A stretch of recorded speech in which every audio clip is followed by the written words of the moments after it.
কিন্তু সব সময় মনটা ভালো কাজ করার জন্য আপনার মনটা বেকুল, আকুলতা।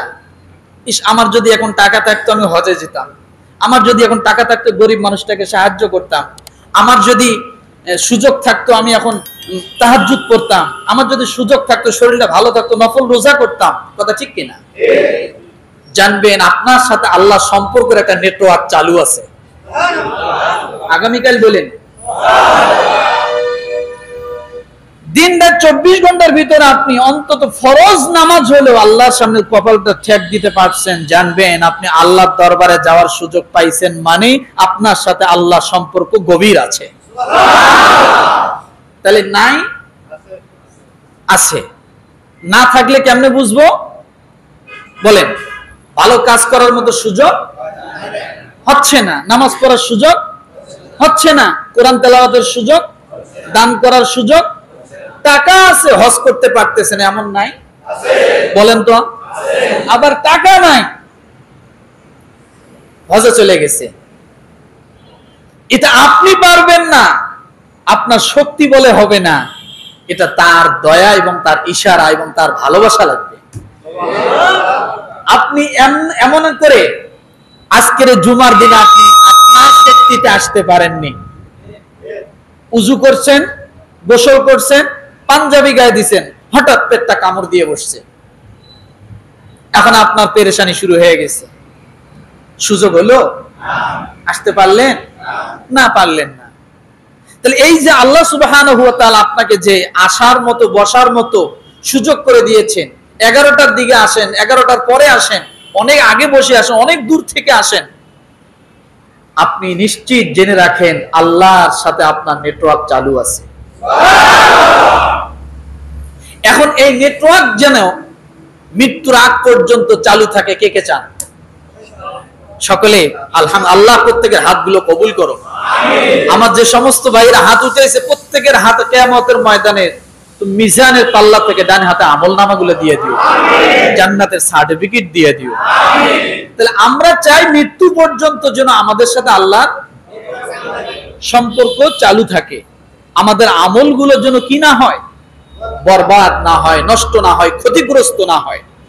কারণ অনেক মানুষ আছে রাত দিন 24 ঘন্টা আমলের মধ্যে থাকবে, জায়নামাজে থাকবে, কিন্তু আমল বরবাদ হয়ে গেছে এটা তার জানা নাই, নষ্ট হয়ে গেছে এটা তার। ওই আমল করা না করা এক সমান। একজন মানুষ সারাদিন রোজা রেখেছে, কিন্তু ক্ষুধা লাগছে ঠিক, কিন্তু তিনি খায়নি, কিন্তু পিপাসা লাগছে, এখন তিনি চিন্তা করলো হালকা এক ঢোক পানি খাই আমি, এক ঢোক পানি না খাইলে হবে না। তো এক ঢোক যদি সে পানি খায় তাহলে পেট ভরে খাওয়া না খাওয়া কি এক সমান হলো না? কথা বলেন, তার রোজা থাকা না থাকা কি এক সমান হলো না? বোঝেন নাই মনে কথাটা? এক ঢোক যদি পানি খায়, এক ঢোক পানি তো পরে একটা খেজুরে পেট ভরবে না, কিন্তু একটা খেজুর যদি সে চুপ করে খায় যে আমি আর থাকতে পারলাম না, তাহলে তার রোজা থাকা না থাকা এক সমান হবে না? এক সমান। এই জন্য বলি যে আল্লাহ সুবহানাহু ওয়া তাআলা আমাদেরকে আমল করার সুযোগ দিয়েছেন, এবং সে আমলটা যাতে বরবাদ না হয়। আর কি কি কাজ করলে আমল বরবাদ হয়, আজকে আমরা এই বিষয়ের উপর আলোচনা শুনবো। রাজি আছি? আজকে আলোচনার বিষয় কি কি কাজ করলে আমাদের আমলগুলো নষ্ট হয়ে যায়। আজকে আলোচনার বিষয় হলো এটা, কারণ আমল নষ্ট হলে আল্লাহর সাথে সম্পর্ক নষ্ট হবে। কথা ঠিক না? তাহলে আজকে আলোচনার বিষয় কি? কি কি কাজ করলে আমাদের আমলগুলো নষ্ট হয়, মনে থাকবে? আসুন, আল্লাহ পাক রব্বুল আলামিন কুরআনুল কারীমের সূরা মুহাম্মাদের 9 নম্বর আয়াতে আল্লাহ বলেন, যালিকা বিআন্নাহুম কারিহু মা আনজালাল্লাহু ফাআহবাতা আমালাহুম। আমি কুরআনুল কারীমে আমল নষ্ট হওয়ার মতো প্রায় 16টা আয়াত পেয়েছি। কয়টা? 16টা আয়াত আমি পেয়েছি আমল নষ্ট হওয়ার মতো। তাহলে বোঝা গেল এটা বিশাল একটা মারাত্মক জিনিস। আর হাদিসে পেয়েছি, আমার সামান্য স্টাডিতে আমি একটা পাইলাম, আরো আছে। তো আমার ভাইরা, আজকে আমরা এই বিষয়ের উপরে আলোচনা শুনবো যে কি কাজ করলে বান্দার আমলগুলো নষ্ট হয়। কথা ঠিক না? আপনি যদি আল্লাহকে প্রশ্ন করেন, এক নাম্বার ধরুন, এক নাম্বার আপনি যদি আল্লাহকে প্রশ্ন করেন, রব্বুল আলামিন,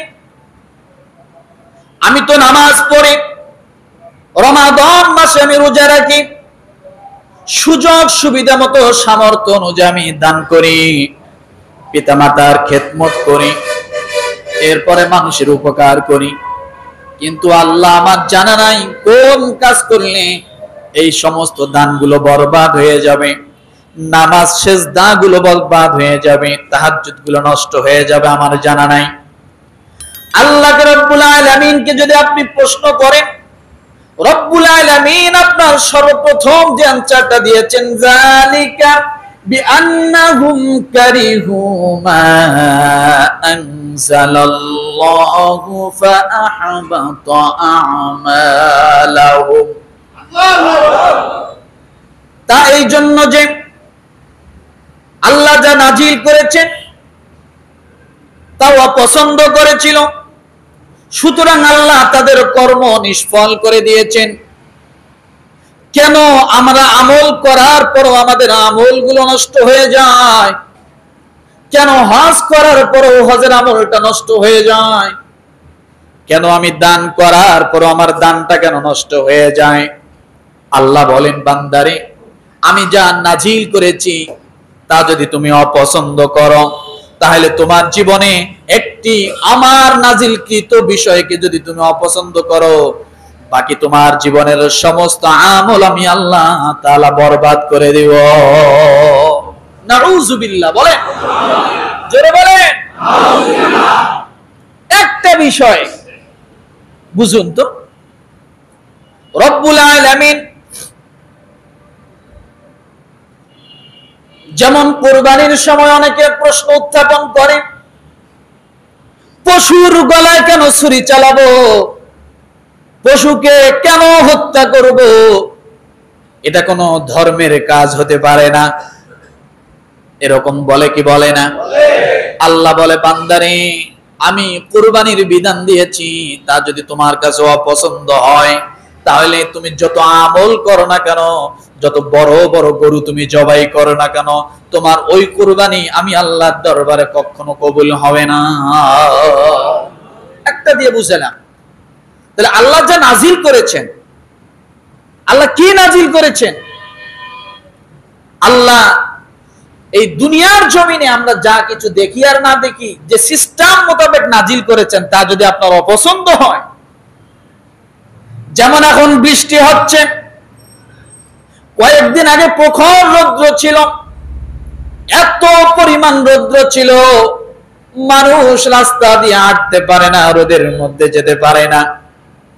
বান্দা তখন বলেছে, আল্লাহ এত রোদ দিয়েছো, এত রোদ দিয়েছো, আল্লাহর খায়া কাম পায় না? আছে কি নাই? রৌদ্র যখন হলো, আল্লাহর উপর অভিযোগ উঠল, আল্লাহ রৌদ্রকে থামায় দিলেন। ওই রৌদ্রের পরিবর্তে আল্লাহ জমিনকে শীতল করার জন্য বৃষ্টি প্রবাহিত করলো। এখন আপনি বলতেছেন, আল্লাহ তুমি এত পরিমাণ বৃষ্টি দিছো, আমরা হাঁটাচলা করতে পারি না, আর বৃষ্টি লাগবে না, আর বৃষ্টির দরকার নাই। আল্লাহর উপর আপনি একটা অভিযোগ করে বসলেন, একটা গালি দিয়ে বসলেন, মন খারাপ করে বসলেন। এই জন্য রব্বুল আলামিন হাদিসে কুদসিতে রাসূলুল্লাহ সাল্লাল্লাহু আলাইহি সাল্লাম বলেন, ইউজিনি ইবনু আদম ইয়াসুব্বুদ দাহরা ওয়া আনাদ দাহরু বিয়াদিয়াল আমরু উকাল্লিবুল লাইলা ওয়ান নাহার। হাদিসে কুদসি, ইউজিনি ইবনু আদম, আদম সন্তানরা আমাকে কষ্ট দেয়। নাউযুবিল্লাহ। কি করে বলেন তো? আদম সন্তানরা আমাকে কষ্ট দেয়। কিভাবে কষ্ট দেয়? ইয়াসুব্বুদ দাহরা ওয়া আনাদ দাহরু, রাতকে যখন, দিনকে যখন আমি আল্লাহ পরিবর্তন করি, যুগকে যখন আমি আল্লাহ পরিবর্তন করি, কারণ রাতের কোনো ক্ষমতা নাই দিনকে ধরে ফেলা, আর দিনের কোনো ক্ষমতা নাই রাতকে ধরে ফেলে।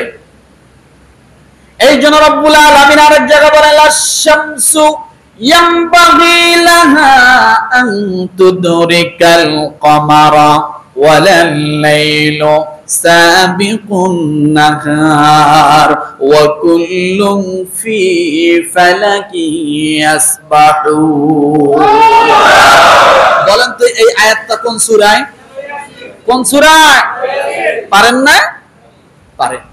রব্বুল আলামিন বলেন সঠিক জ্ঞানী হইবে যাহারা, আপন মনে বুঝিবে তাহারা, রাত্র পারে না আগে যাইবার, দিনের স্থান করিতে অধিকার, সূর্য বাঁধে না চন্দ্রের গায়েতে, চন্দ্র পারে না সূর্যকে ধরিতে, যার যে স্থান বহাল রাখিয়া ভ্রমণ করিতেছে আল্লাহকে ধরিয়া। কার ইশারায় চলে? কার ইশারায়? শুধু তাই নয়, রব্বুল আলামিন পাখিকে দিয়ে বুঝালেন আওয়ালাম ইয়ারা ইলা তায়রি ফাওকাহুম সাফাতিন ওয়া ইয়াকবিদনা মা ইউমসিকুহুন্না ইল্লার রাহমান। কোন সূরা বলেন তো?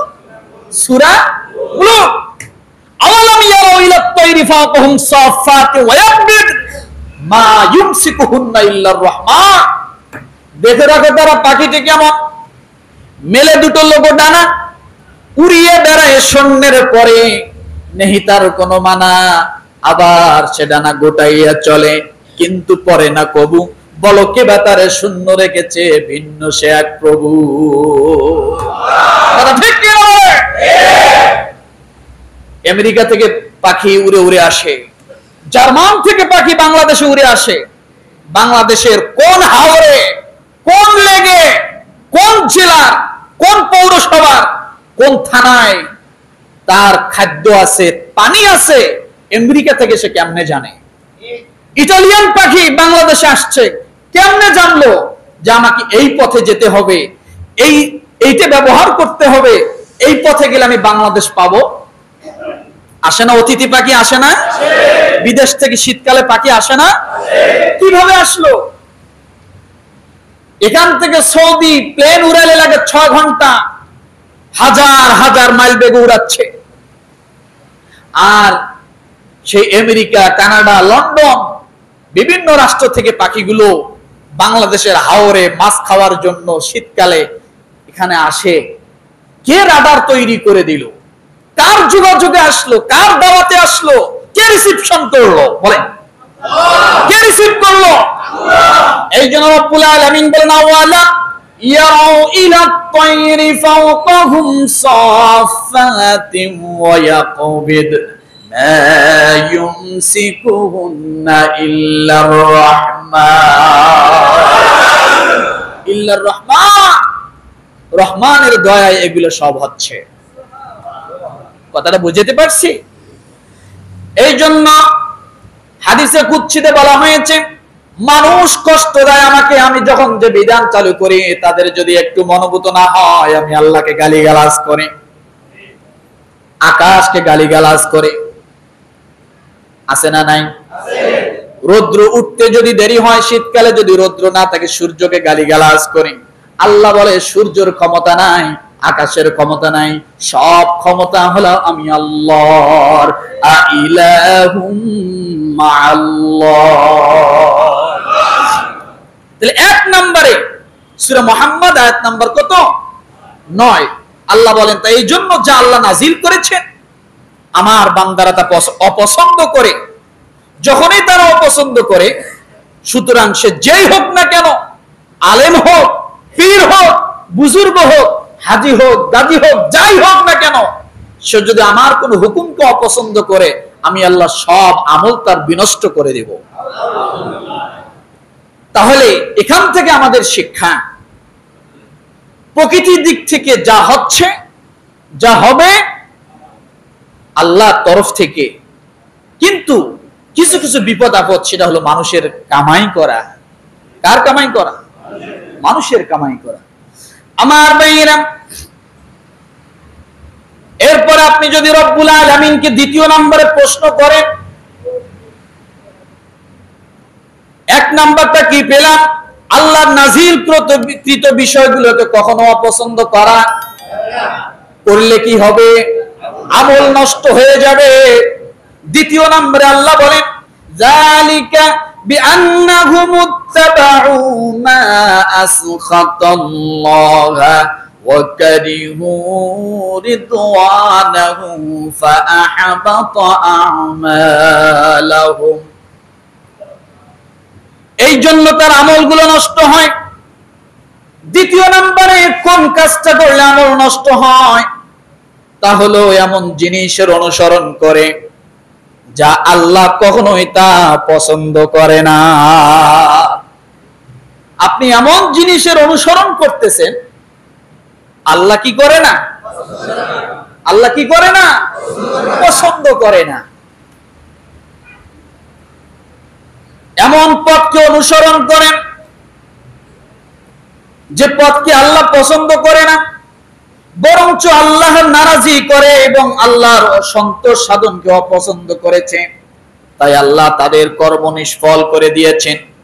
আল্লাহ যে পথে চলতে বলেছে আপনি সেই পথে চলেন না, আপনি চলেন শয়তানের পথের অনুসরণ করেন। কথা ঠিক কিনা?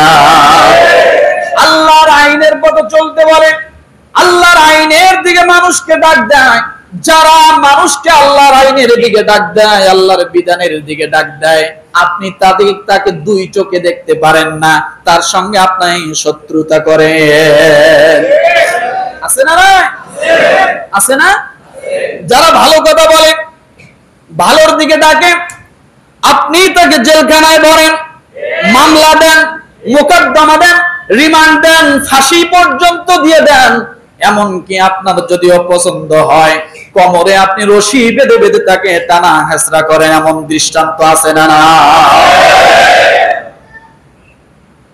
আল্লাহ বলেন, তারা যে জিনিসগুলোকে অনুসরণ করে সেগুলো আমার যদি অপছন্দ হয়, তাহলে ওই অনুসরণ করার কারণে তারা যত ভালো কাজেই করুক না কেন, হজ করুক না কেন, মাথায় পট্টি বাঁধুক না কেন, 70 রাকাত নফল নামাজ পড়ুক না কেন, কোরআন পড়ুক না কেন, সে যত ভালো কাজই করুক, আমার কাছে কোনো দাম নাই। কি নাই বলেন? কি নাই? আমার বাইরে সূরা মুহাম্মদ আয়াত নাম্বার 28 রব্বুল আলামিন দ্বিতীয় নম্বরে যে কথা বললেন, যালিকা বিআন্নাহুম ইত্তাবাউ মা আসখাতাল্লাহা ওয়া কারিহু রিদওয়ানাহু ফাআহবাতা আমালাহুম। তাহলে এখন বুঝতে হবে, সামনে ইলেকশনের সময় আসছে, নামাজি লোক দেখে ভোট দিবেন না বেনামাজি দেখে ভোট দিবেন? আপনি বেনামাজিকে ভোট দিলেন আর তারা লুটপাট শুরু করে দিল। এই সপ্তাহে শুনলাম একজন ভূমি মন্ত্রী, তার বাড়ি নাকি বিদেশের মধ্যে 350। কত? কত? 350 বাড়ি। ওর লাগবে 3.5 হাত। এই 3.5 হাতে প্রতিটার 10 গুণ করে বাড়ায় 350 বাড়ি করছে। ও মরবে না? কথা বলেন না? ও মরবে না?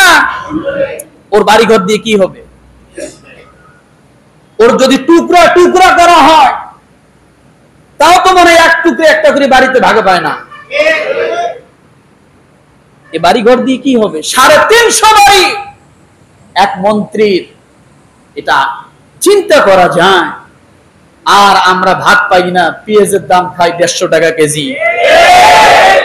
হ্যাঁ, আমরা এটা বললেই আমাদের মারপিট শুরু হয়ে যায়, আমরা জঙ্গি হয়ে যাই, আমরা দেশদ্রোহী হয়ে যাই, জামাত শিবির হয়ে যাই, বিএমপি হয়ে যায়, অমুক হয়ে যায়, তমুক হয়ে যায়। এগুলাই তো ট্যাক্স ছিল খালি। আমার পাওনা আমি বুঝে নিব, এটা বলার কোনো অধিকার ছিল না। 350 বাড়ি এক মন্ত্রী, তাহলে 300 পার্লামেন্টের আরো কি আছে? 300 পার্লামেন্ট মেম্বারের আর কি আছে? চিন্তা করা যায়। আমরা তাদেরকে ভোট দেব ইনশাআল্লাহ। এবারও প্রস্তুত থাকি। রাজি? কথা বলে কে কে দিবেন? কেউ দিবেন না। একটি কথা বলি, একজন মানুষ যত খারাপ হোক, জেনাখোর, সুদখোর, মদখোর, যাই হোক, লক্ষ্য রাখবেন লোকটা আল্লাহ দ্রোহী কিনা, কি দ্রোহী কিনা।